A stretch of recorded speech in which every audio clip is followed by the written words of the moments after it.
ಭಾರತದ air defence ಸಿಸ್ಟಮ್ನ capacity ಏನು ಅನ್ನೋದನ್ನ ಕಳೆದ 2 ದಿನಗಳಿಂದಲೂ ಕೂಡ ಭಾರತ ಪಾಕಿಸ್ತಾನಕ್ಕೆ ತಿಳಿಸ್ತಾ ಇದೆ. ಪಬ್ಲಿಕ್ ಟಿವಿಗೆ ನಿವೃತ್ತ ಯೋಧ ಸುಬೇದಾರ್ ಪ್ರಕಾಶ್ ಪಾಟೀಲ್ ಅವರು ಕೂಡ ಮಾತನಾಡಿದ್ರು. 30 ಗುಂಡುಗಳು ದೇಹ ಹೊಕ್ಕಿದ್ರು ಎದೆಗುಂದಲಿಲ್ಲ ಅಂತ ಅವರ ಅನುಭವವನ್ನ ಹಂಚಿಕೊಂಡಿದ್ದಾರೆ. ಪಾಕ್ ಉಗ್ರರ ವಿರುದ್ಧ ಧೈರ್ಯವಾಗಿ ಹೋರಾಡಿದ್ದೆ ಅಂದ್ರೆ ನಮ್ಮ ಸೈನಿಕರ ಮನಸ್ಥಿತಿ ಹೇಗಿರುತ್ತೆ ಅನ್ನೋದ್ರ ಬಗ್ಗೆ ಅವ್ರು ಹೇಳ್ತಿದ್ದಾರೆ.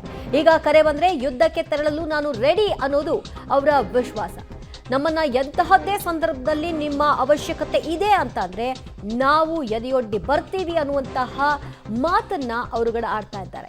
ಈ ಹಿಂದೆ ಕೂಡ 30 ಗುಂಡುಗಳು ದೇಹಕ್ಕೊಕ್ಕಿವೆ. ಆಗ್ಲೇ ನಾವು ಅದನ್ನ ಫೇಸ್ ಮಾಡಿ ಬಂದಿದ್ದೀವಿ. ಪಾಕಿಸ್ತಾನಕ್ಕೋಸ್ಕರ ಏನ್ ಬೇಕಾದ್ರೂ ಅಂದ್ರೆ ಪಾಕಿಸ್ತಾನದ ವಿರುದ್ಧವಾಗಿ ಭಾರತಕ್ಕೋಸ್ಕರ ಏನ್ ಬೇಕಾದ್ರೂ ನಾವು ಮಾಡ್ಲಿಕ್ಕೆ ತಯಾರಿದ್ದೀವಿ ಅಂತ ಸುಬೇದಾರ್ ಅವರು ಹೇಳ್ತಾ ಇದ್ರು. ಈಗಲೂ ಕರೆ ನಮಗೆ ಬಂದ್ರೆ ಸಾಕು, ನಾವು ರೆಡಿ ಅಂತ ಹೇಳ್ತಾರೆ ಸುಬೇದಾರ್ ಪ್ರಕಾಶ್ ಪಾಟೀಲ್. ದೇಶ ಆದೇಶ ಮಾಡಲಿ, ನಾವು ಅದನ್ನ ಪಾಲನೆ ಮಾಡ್ತೀವಿ, ಪ್ರಾಣ ಕೊಡಕ್ಕೂ ಸಿದ್ಧ ಅಂತ ಅವ್ರು ಮಾತನಾಡಿದ್ದಾರೆ. ಪಾಕಿಸ್ತಾನದ ಉಗ್ರವಾದಿಗಳಿಂದ 30 ಗುಂಡುಗಳು ಬರೋಬ್ಬರಿ 30 ಗುಂಡುಗಳು ಎದೆ ಹೊಕ್ಕಿದ್ರು ಕೂಡ ಎದೆಗುಂದಲಿಲ್ಲ ಈ ಪ್ರಕಾಶ್ ಅವರು. ಎಂಥದೋ ದೊಡ್ಡದಾದಂಥ ಹೋರಾಟ ಅಂತಂದರೆ ಬಲಗೈ ಕತ್ತರಿಸಿ ನೆಲಕ್ಕೆ ಬಿದ್ದರು.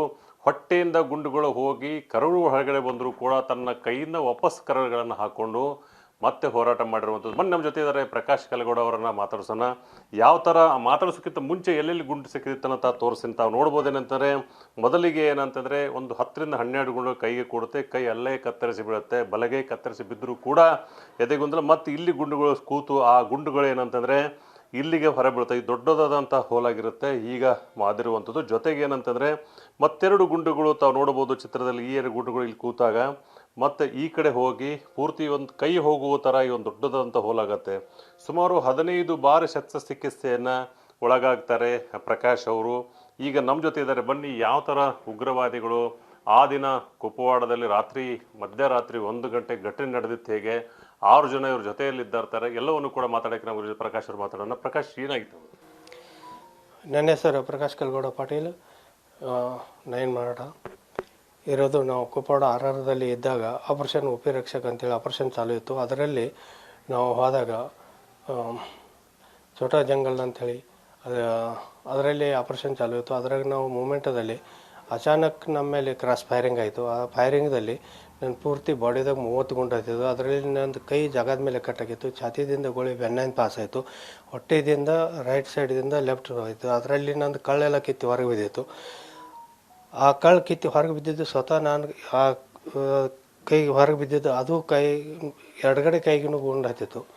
ಅದರ ಕ್ಯಾಜುಲಿಟಿ ಆಗಿದ್ದೆ ನಾನು. ಅದರ ಕಳ್ಳು ನಂದು ಹೊರಗೆ ಬಿದ್ದಿದ್ದು ಸ್ವತಃ ಎತ್ತಿ ಒಳಗೆ ಹಾಕಿ ಫಸ್ಟ್ ಏಡ್ ಮಾಡ್ಕೊಂಡಿದ್ದೀನಿ. ಅದಲ್ಲದೆ ನನ್ನ ಹತ್ರ ರೇಡಿಯೋ ಸೆಟ್ ಮೊಟ್ರಲ್ ಆಯ್ತು. ಅದರಿಂದ ಪೂರ್ತಿ ನಮ್ಮ ಕಂಪ್ನಿಗೆ ಮಾಡ್ರೆ ಶಿವ ಸಾವುಗ ಎಕ್ಸ್ಚೇಂಜ್ ಇವರೆಲ್ಲ ಖಬರ್ ಕೊಟ್ಟ ಹೇಳಿ ನಾನು ಪೂರ್ತಿ ಡೀಟೇಲ್ ಕ್ಲಿಯರಾಗಿ ಹೇಳಿದ್ದೀನಿ ಈ ಥರ ನಾನು ಛಾತಿದಾಗ ಎಲ್ಲ ಗುಂಡು ಆಯ್ತಿದ್ದವು. ಮತ್ತು ನಾನು ಲೇಟ್ ಮಾಡಬೇಡ್ರಿ, ನಾನು ಯಾವುದೋ ಪರಿಸ್ಥಿತಿಗೆ ಹಾಸ್ಪಿಟಲ್ ಮುಗಿಸ್ರಿ. ಮತ್ತು ನನ್ನ ರಕ್ತದ ಬ್ಲಡ್ ಗ್ರೂಪ್ ಓ ಪಾಸಿಟಿವ್ ಐತಿ, ಅದು ರಕ್ತ ತೆಗಿಯಕ್ಕಲ್ಲಿ ಹೇಳ್ರಿ.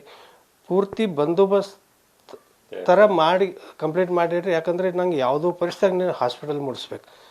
ಆ ಥರ ಈ ಜಾಗದಾಗ ನಾವಿದ್ವಿ, ಇಲ್ಲಿ ಗಾಡಿ ಕಳಿಸ್ರಿ, ಇಲ್ಲಿಂದ ನಾವು ಬರ್ತೀವಿ. ಇದನ್ನೆಲ್ಲ ಕ್ಲಿಯರಾಗಿ ಡೀಟೇಲಾಗಿ ನಾ ಹೇಳಿ. ಇಷ್ಟೆಲ್ಲ ಘಟನೆ ಆದರೂ ಕೂಡ ಅಲ್ಲಿಂದ ಏನು ಆ ಘಟನಾ ಸ್ಥಳದ 30 ಗುಂಡುಗಳು ಕೂತು ಕೈ ಕತ್ತರಿಸಿದ್ರು ಕೂಡ ಕೈಯನ್ನು ತಾವು ಒಳಗಡೆ ಹಾಕು ಸುಮಾರು ಒಂದು ಹೆಜ್ಜೆಗಳನ್ನು ತಾವು ನಡೀತೀರಿ ಅಂತೇಳಿ.